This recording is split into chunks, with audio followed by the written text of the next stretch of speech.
Me as one of the newest team member at Ascendant Financial and knowing what I know now, I always wanted to have a better way to flow my cash in terms of purchasing properties. So I have that in mind. If I know what I know today, I would flow my money differently in terms of the down payment or in terms of the funds that how I transfer. Knowing what you now know today versus when you started in your foray down in the real estate track, you had this information then, you would have done things differently. And now you have an opportunity to kind of almost hit the reset button and start implementing, the things that you've learned in the last number of years now as an authorized infinite banking practitioner. I'm excited. Joined today by my wonderful friend JinJin, who's an authorized infinite banking practitioner based in the Vancouver area. And we're the closest thing to neighbors on the Ascendant Financial team.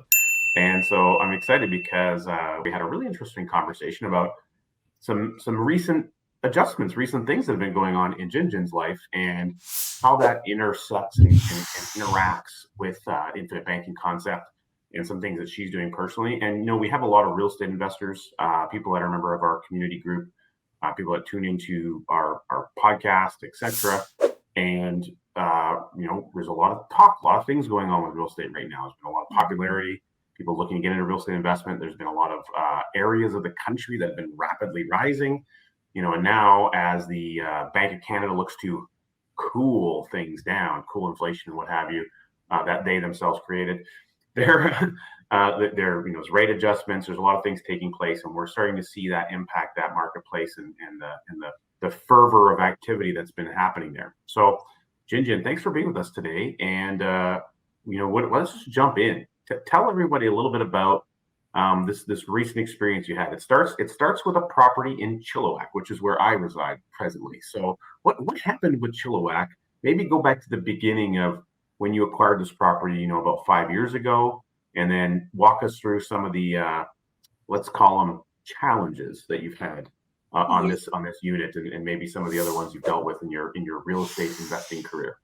Sounds good. Thank you so much, Richard. And hi, everybody. It's great to meet with you. So great to be here. And thank you for inviting me here, Richard. Yeah, so as some of you may know, I have been a real estate investor before I jumped into the career of IBC or infinite banking concept.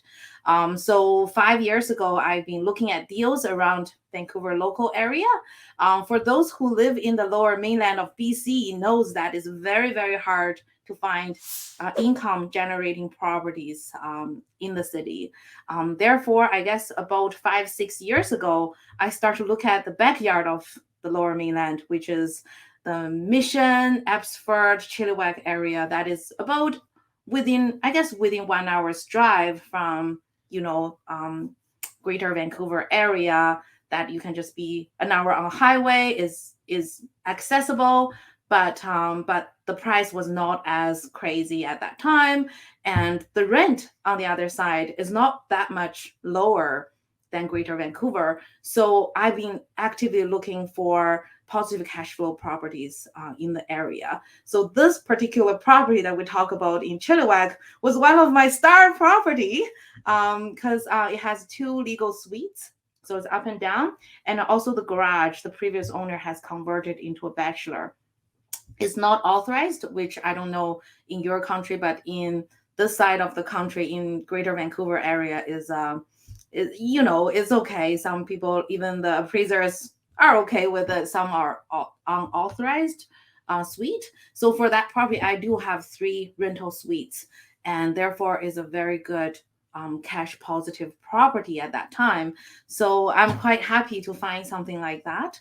So that's what I did 5 years ago, looking for positive cash flow. So money out of my pocket, money coming into my pocket instead of out of my pocket. So that's how I find that deal.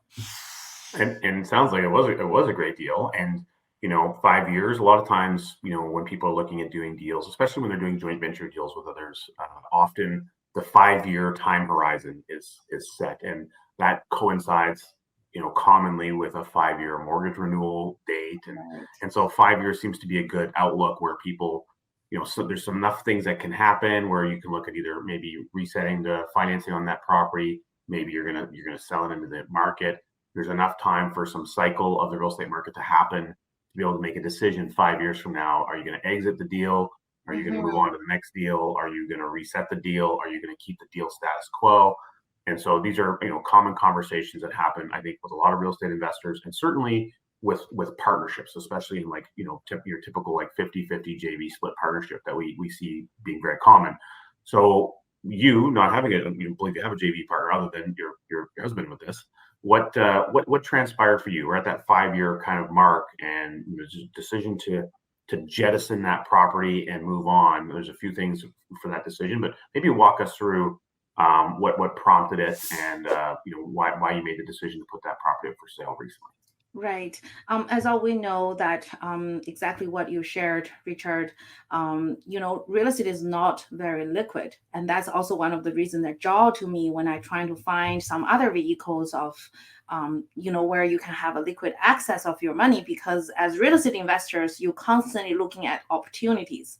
Even though I know I have asset lying in that property, I have equity lying in there, but it's not liquid. So this 5 years, I know that whenever I invest in something, I know that I have to keep it I have a benchmark in my mind that I have to keep it for 5 years, just because all those transfer tax, all those, realtor fees and all that. So that it's not something that you can just move around very easily. So I knew that I have to keep it for at least a certain period of time. So 5 years was something I had it originally in mind. I would either refinance or I will sell. So then I can get my, down payment, my initial investment money comes out, so I can move on to other opportunities. So that's one of the things I have in mind. And 5 years was a long time. There's many things happened in between those 5 years. And that when you are investing something that is out of town or out of your area, you have to have a power team, which means that you need to have a good realtor, you have to have a good property manager, you have to have a tradespeople that are willing to travel that far, or you have to get some connections locally. The tradespeople that works in Chilliwack are quite different from the tradespeople working in Burnaby. So and they don't really want to travel back and forth all that frequently. Exactly. And if there is something happening, I know, even though I say it's within 1 hour travel, but literally that goes almost the whole day, right? If you have to deal with something, you have to go over there and then come back. It's a very time consuming. So you need to have a good power team. So within the 5 years, when I purchased this property, I have my great power team that can help me with. But within this 5 years, things change. People come, people go. So in the transit within the 5 years, I have to change my power team, which is very important, my property manager. So that gave me a lot of stress because I have to re-interview a different, team to help me to manage this property. And it does have issues when you have multiple tenants living in one property, right? You will have the garage share issue, the parking issue, who's parking at where, and the noise issue, right? And unfortunately, I encountered with the drug dealing issue, which is very, very challenging. So I also developed a power team. I can shout out to this, they may not hear it, is Canadian Tenancy Inspection Team. So I got that from Landlord BC. So they are very expert. They're a group of retired policemen. So they have been my power team in terms of dealing with drug issue. Because for me, as a Chinese lady, to encounter someone dealing with that is very intimidating to me, but maybe not to them. So I love that. So you didn't need or think that you needed a power team in that particular area. But the problems arose. You looked for the solution. You found a great solution, and you added to your team, which is great and good to know that a service like that exists. So again, yeah, shout out absolutely. I would love to have some ex-police officers come and help me out with tenant issues from time to time. Granted, I don't have to deal with a lot of those too much anymore, but I've certainly had a few of my stories from my past days of yore, I'll call them, and so it's really interesting. And now what comes up with that is you get a complaint from a neighbor or from another tenant that's in the property, it creates animosity. People want to leave. They want to break the leases. There's all number of different things that happen, and you end up taking those phone calls or getting those messages, and whatever else you're doing, you've got kids, you've got a life, you've got other properties, you're trying to run a business. It really takes you mentally out of the game, because there's this problem that you kind of need to tackle and solve. And so what happens with that is there's a level of chaos that's created. And there's some feeling. So maybe just share for our listeners what some of the feelings that come up for you when you in the past, when you would receive that text message or that phone call or that email that's like, oh yeah, there's a drug problem, or there's or just some of that stuff that keeps happening. How does it show up for you in your life? And what is a conversation you and your husband have when these things transpire? I'm curious just to hear your experience. Oh, yeah. So I know that when I first hear Jason talking about the infinite banking concept, one thing that stood out to me is called stress-free. And then that really resonated with me, because as much as this property is very passive, it generates a lot of passive income and passive appreciation. To me, it's still very active, saying that you do have to pick up that call. You do have to receive that unfortunate news from your power team, even though someone else may be picking up that midnight call for you, which you pay money for them, you share your profit with them, which I think they deserve it. But at the end of the day, you are still having the liability, right? You're still the one that have to make the judgment call. You're the one have to say, do I sign that check to make that, that issue to be solved. So as much as write a check to make the problem go away. I like that. Yeah. So, but it's active because it is in your mind. You just cannot get out of your mind. So sometimes I say the best property I have is a property that I can forget about. And at the tax season, I just need to search for that property manager's email and then pull out that statement. That's the best property. But how many properties do you have like that, right? I wouldn't say out of all my portfolios, I don't have that many are like that. Maybe it is for this year, but definitely not next year. It will eventually come back. Yeah. So I would say it's not passive at all. So you have to put part of your brain actively taking care of it, actively thinking about it. Makes sense. Now, when lead us up to most recently, you made the decision to put the property up for sale. And some of that was some of these challenges you've been dealing with in the buildup of those things over that 5-year period. But there was other aspects to it. You mentioned liquidity was an issue. There's a lot of equity tied up in that property now. So you're looking to liberate that equity. Only two ways to liberate equity in a piece of real estate. You got to sell the real estate, or you got to refinance it. So those are the only two options that you have. Now, in this option, you chose to go the sale route. And I'm curious, how much of that was relevant to the way the market was moving, and that, it's been a huge rise. I mean, Chilliwack's been one of the fastest growing communities in the country for the last, kind of 2-3 years. So there's been roughly a doubling of home values in this area over that 5-year time frame. So from the point that you purchased to kind of where we're at, roughly speaking, today, in Q2 of 2022, and there's been about a doubling overall in this market. So, I'm sure that had a relevance to your decision to exit. And were you concerned about where the market was going? Did you think that you were going to start to see a backslide in values, and that's what prompted the sale? So maybe speak to who's listening about that a little. Yeah, that's relevant. So that's within my consideration.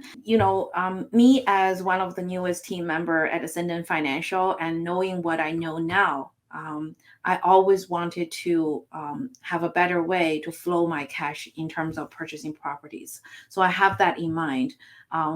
If I know what I know today, I would flow my money differently in terms of the down payment or in terms of the funds, how I translate. So I always have that idea that I wanted to liquidate some cash so that I can allocate into my IBC policies. So that's what at the back of mind, that's the main idea of that. Now, the other thing is, which property should I tackle in terms of to liquidate? So Chilliwack popped in mind, just like what you shared. We see a big jump into equity in the last couple of years, just because one of the factors is because COVID, people start moving out of the country. So we see a big increase percentage wise and volume wise in Fraser Valley, which is about 2 hours away from the local Greater Vancouver area, compared with downtown Vancouver, right? So downtown Vancouver see a slight dip during the COVID time, but then the outskirts like Maple Ridge, Mission, Abbotsford, Chilliwack has been a great increase, exactly, compared with the rest of the lower mainland. So I do want to capture that. And as the COVID restrictions start to ease, we see that the price is already kind of slowly to, settled a bit, not consider the recent interest rate factors, but I feel like that might be a good property for me to tackle. It's also one of the furthest away property from my house. In terms of how I plan for my own family, so I decide to choose the Chilliwack property to be the one that liquidate and to shuffle that equity that I already have and already gained into my IBC policy. Nice.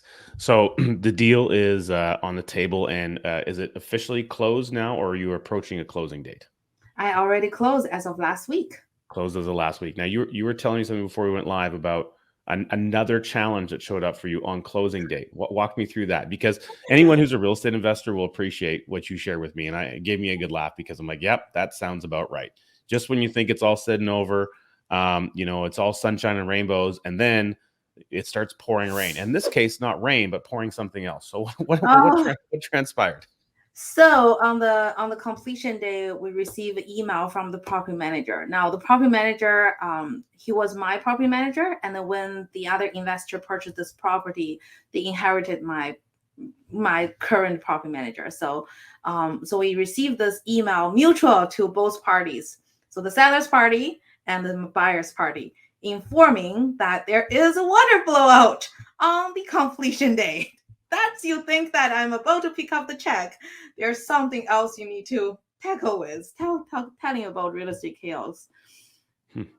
And was it where the main water comes in, or is it just at one of the taps, one of the faucets or something in the property? So we're still in the stage of investigation, but it's a water line within the wall, so there's no way that the tenant would notice. And then the leak has been a slow leak, so for a couple of days, and the tenant did not realize until that day of completion. So apparently it was my side of responsibility to take care of it, but it's right on the completion day, right when I was about to receive that check for my IBC policies. So that gave me a lot of nervous, right? And then, as you know, that Vancouver has been raining a lot, so we couldn't really tell, because some leak might be going inside of the house, some leak goes outside, but because it's all wet, so nobody noticed that until it's a little bit late. So I'm still dealing with that, but the good part is that the deal has closed. We're just dealing with insurance company and then the buyer and the property manager. But it's just another stress that I have to put down everything and then start to pick up those calls and make those arrangements. Awesome. Well, I'm excited for you, and that you've made this step, and that you were able to, again, one of the really positive takeaways is, and this is not the case for everyone, many people have experienced this in the last 5 years, especially in the Greater Toronto area, in the Fraser Valley area. I think less so where I'm from in Alberta have we seen that, although right now, all the talk is that Alberta is going to lead GDP, in the foreseeable future here. In fact, I did see a little graph, and I don't know how accurate the graph was, but it indicated that the GDP of Alberta was expected to be greater than most countries over the upcoming year or two. So who knows? Maybe we'll see some positivity in the real estate space there. I know I have a property or two I wouldn't mind exiting out of once the values start to climb back up again. But you were able to get that really accelerated growth in a short time frame, which is not normal. A typical long-term buy and hold. Yeah, we have that long-term trend of appreciation that happens over a 40-year period, and there's dips and cycles, but there's ideally this linear line that progresses forward over time. But you were able to get one of those spikes, and so you kind of had a big win there, despite all the challenges you had to deal with. And now you mentioned you're in underwriting. You've got another policy that you've put forward an underwriting, and so you've already got earmarked to funnel some of this new money through a new policy, which is very exciting. And we're seeing more and more of that especially with real estate investors. There's a lot of people who have been able to harvest and take profits from a very successful real estate season, again, in two primary areas of the country, and certainly in other little bubbles around the country. And so that's really exciting. So you get to now shift from some of the stresses and the problems and the challenges of that piece of real estate, and you get to move it into now stable, slow, steady, stable, accessible cash values of a new insurance contract that you own and control. And you're able to access and accumulate your opportunity fund in a place where now it's always working for you. So that when the next deal shows up, you can liberate capital with no questions asked and go and tackle that deal as you see fit. So I'm pretty excited about that. And, I like what you said, is that knowing what you now know today versus when you started in your foray down in the real estate track, you had this information then, you would have done things differently. And now you have an opportunity to kind of almost hit the reset button and start implementing, the things that you've learned in the last number of years now as an authorized infinite banking practitioner. So I congratulate you. I think it's fantastic. I too would do many things differently with the information I know today. And I suspect anyone that's watching, if you could go back, 10 or 20 years ago, and you could take this knowledge that you've accumulated over that time, the life experience, the hard knocks, the face smashing feeling against the brick wall that comes up of over a couple of decades of life, and you could insert that into younger you, you would probably have a few edges on the decisions that you would make, on a go forward basis. So we can't go back in time. As our friend Vern says, you can't hop in the DeLorean and go back in time. But what you can do is you can take in as much information as you can. You can make good decisions moving forward. And, I'm really proud of you for making this good decision. I think it's fantastic. And you always is great to take a win. And interestingly enough, the timing that you put this property up and got your sale price, you really were able to capture the largest component of that market, because here we are, we're in the end, near the end of May, and we're already starting to see a shift in values, especially on the single family home side in this marketplace of Chilliwack. In fact, I was chatting with a realtor here just the other day. He's actually been having to go back to a number of his clients, and they're looking at pulling down properties and relisting them at lower prices. And in some of those properties, he said that we're seeing a 10, even 15, 20% drop in values. There's a couple that he's had to relist now, with $200,000 less home price. And I actually had an appraiser I spoke with recently as well, who'd indicated the same. Since about kind of the beginning of March, right after your property, we were able to get your deal locked up, they have been seeing, in the single family home, detached home side, give or take about a 10 to 15% drop overall. Townhouses is kind of hovering in a 4 to 5% range in a drop. And then in the apartment style, it seems to be fairly consistent level at this point. So the interest rate adjustment is a big part of that. And so people are having a little bit of fear in the marketplace. But the other thing that's happening is more people are taking that similar idea that you did. It's like, look, I've been in town here for 5 years, or I've owned my property for 5 to 10 years. I'm going to make out like a bandit. I'm just going to exit, and I'm going to go take my money and go buy a place in, I don't know, wherever, some small town, wherever where I can make my dollar stretch. I can have a property that's paid for. I can live a good life, and I'll just harvest my profits and I'll move on. They're going to give up the joy of living in a beautiful place like Chilliwack, which is why I moved here, because it's absolutely breathtaking and love it here. But they're able to take that exit. And so we're also starting to see more properties show up on the market. So when now you have more properties available, there's more competition between buyers. The buyers that were in the market are starting to shift out because the pricing has gone up so high, they're being priced out in the market. And then additionally, with the interest rate rise, that's going to also impact their buying power and decisions, and the final price point of buying potential. So, we're seeing a bit of a, the market demand is kind of coming down to more of a stabilized level. And, who knows where that trend's going to be. I don't want to make a prediction about the real estate market. It's not really our role, but it's just interesting. We're talking about this deal of yours and all the timing that's happening, me living here, I'm seeing some of that myself. So I mean, even on the property that I purchased here in Chilliwack, which, really was not that long ago. I mean, 7, 8 months ago, we've seen a huge rise in values just in that short time, and really to an unsustainable degree. I know when I was looking at buying here, I was concerned about what direction the market was going to go, and I'm kind of like, well, really, how much more can it go? I mean, Yeah. how much more does it have to give? So, but that's just personal opinion, personal perspective, and I think it's important that as you're thinking about, again, a lot of our community group, a lot of people who watch our content, there's a wide contingent of real estate investors. And I know people out in the Ontario space that are also, facing similar challenges. Had a great conversation with a lady who is a real estate coach and a real estate investor. She has lots of properties. She's exiting out of a whole portfolio that she has in another province. And she's also, trimming down her portfolio. She's kind of cleaning house a little bit, hitting the reset button so that she can be well capitalized and then wait for the next market opportunity. She's kind of thinking, yeah, it's time for me to exit, pull out some of my profits, reduce, I used to be a member of the RAIN group, and they would say, you want to chop out some of the dogs in your portfolio a little bit, right? You want to cut the leashes, do those. And so there's people that are doing that right now. That'll create opportunity for new people to have access to some properties. Yeah. But, for a lot of them, you're going to now sit and wait and try to figure out, okay, where's the next market that I want to jump into? And I love the fact that you're going to be well capitalized, and you're going to be well capitalized where you can multitask money. You can have money working in a policy that you design that's going to be well structured, a lot of flexibility, and you're going to be able to, make a jump on something new. Here's something that's really interesting. We were talking about your capital gain that you're going to have in a little bit. We won't get a huge amount of detail there, but it's going to be heavy because it's, property virtually doubled in a 5-year period, give or take. So the capital gain is going to be, hefty on that.